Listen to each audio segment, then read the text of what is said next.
In Bloomington, Minnesota, the Vikings prepared to meet the Dallas Cowboys for the 7th time.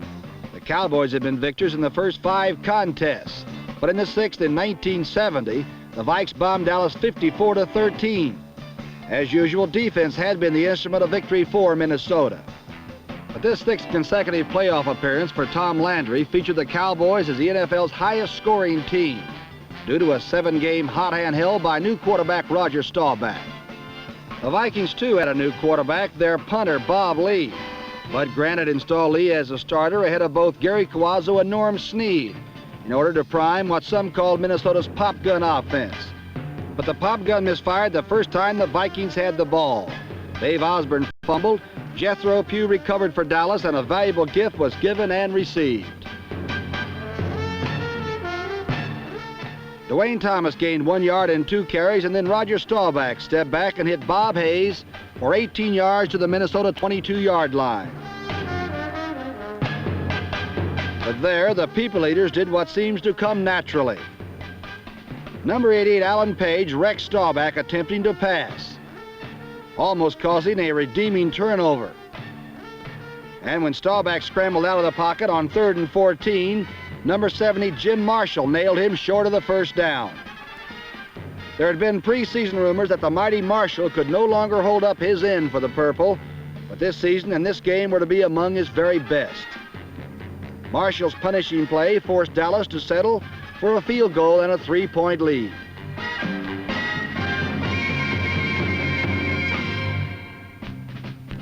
At the start of the second period, when the Vikings could not move out of their own territory, Bob Lee's punt occasioned the first disputed call of the game. The Vikings claimed that the rolling number 37 Isaac Thomas deflected the bouncing ball. The officials said not so. It was not a popular call in Minnesota, for it denied the Vikings at least a recovery at the Dallas 8, and perhaps the break they needed to springboard them over the Cowboys. A repeat of that play reveals, if nothing else, that it was a very close call.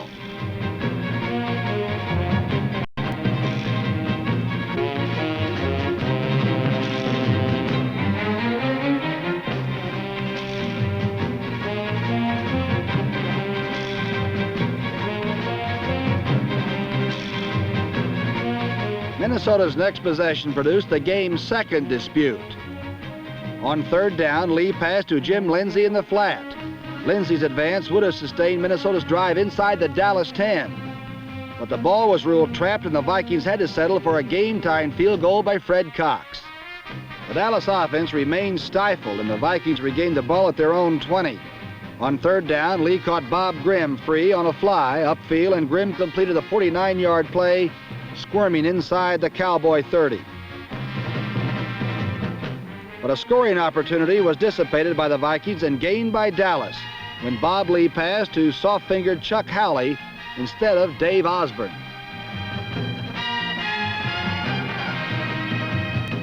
Number 54 Howley charged into field goal range.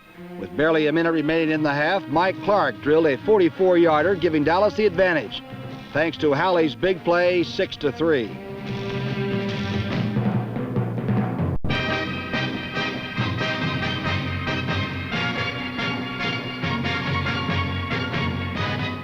But the Vikings still had another opportunity to squander before the gun.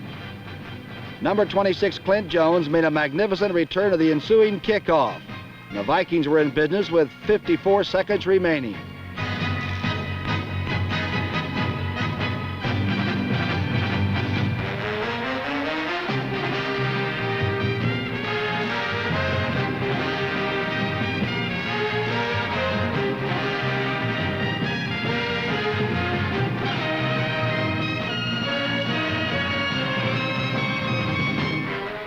But a drop pass by Dave Osborne and a sweet play at the goal line by Cowboys' Mel Renfro left it again up to Fred Cox. Fred Cox's toe had remained steadfast and true for 126 consecutive NFL games. But this second attempt went wide from the 42, and the half ended with Dallas still leading 6-3. Bud Grant restated his confident belief that young Bob Lee was a match for the Dallas Doomsday defense. When at the beginning of the third period, Lee's finger remained on the trigger of the pop gun offense. And once again, the pop gun was instituted with a misfire. Lee's floater, intended for Bob Grimm, was picked off by Cliff Harris and returned to the Minnesota 13-yard line. From their Staubach attack, the strength of the Vikings defense. Just as the Cowboy opponents will try to keep the great tackle Bob Lilly in his place by running straight at him, Staubach attacked the cat-footed pursuer Alan Page. The middle gaped open, and Dwayne Thomas honey-footed into the cornucopia, as they say. A repeat serves to treat the eye to the grace of a great running back, number 33, Dwayne Thomas.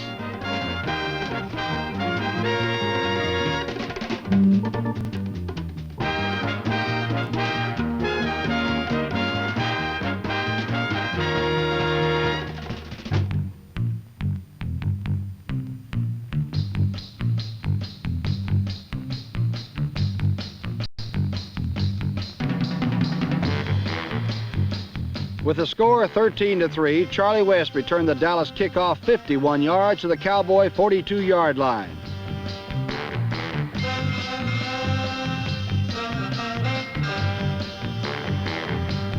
But 3 plays netted only 3 yards, and Fred Cox's 46-yard field goal try hit the crossbar and fell to the ground without impact.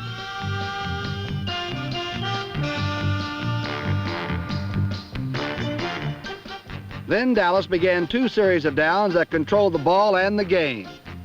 In the first series, Staubach established field position, passing to Mike Ditka.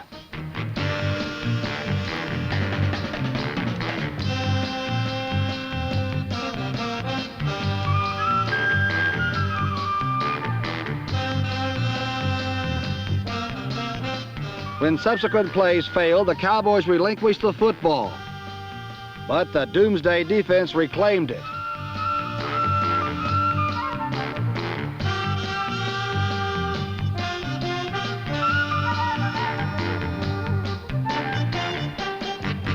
And Staubach rewarded them with a 30-yard key third down pass to Lance Allworth.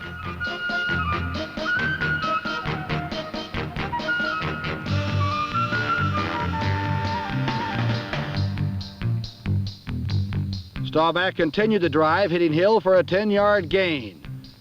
Then he found Bob Hayes lonely in the end zone, and Dallas held a commanding 20-3 hammer over the Vikings. From that point on, with 13:22 elapsed in the third period, the Dallas offense did not gain a first down in the face of pro football's royal proud purple defense. Time and again, Dallas's superback Dwayne Thomas drove into the crush to no gain.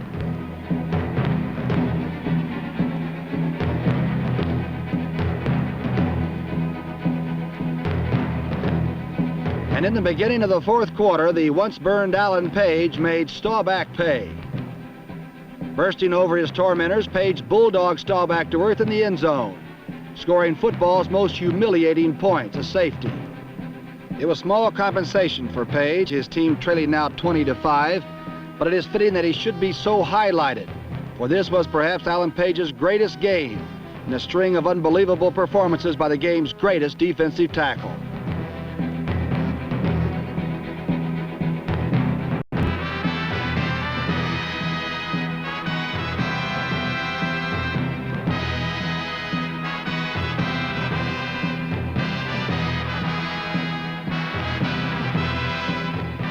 At this point, Gary Cuozzo entered the game, replacing Bob Lee.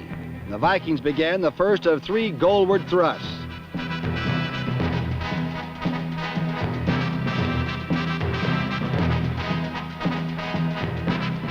The first was stilled when Cuozzo's pass leaked through the hands of Bob Grimm and into the hands of the Cowboys' Leroy Jordan.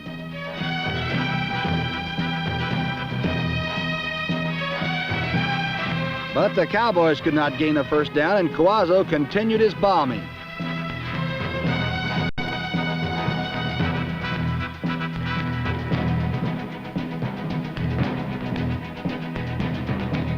Returning to the short middle patterns where he had first found success, Cuozzo hit Stu Voigt.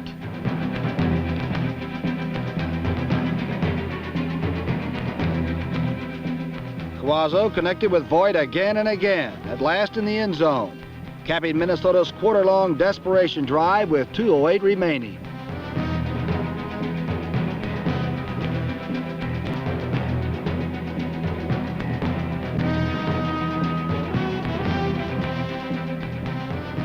The Dallas offense could not exhaust the clock, and once again the Doomsday defense stood at bay.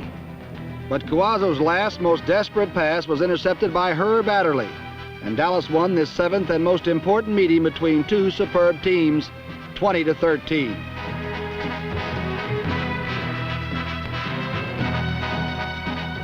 And in Minnesota this Christmas Day, it was not a jubilant throng of fans that dismantled the goalposts.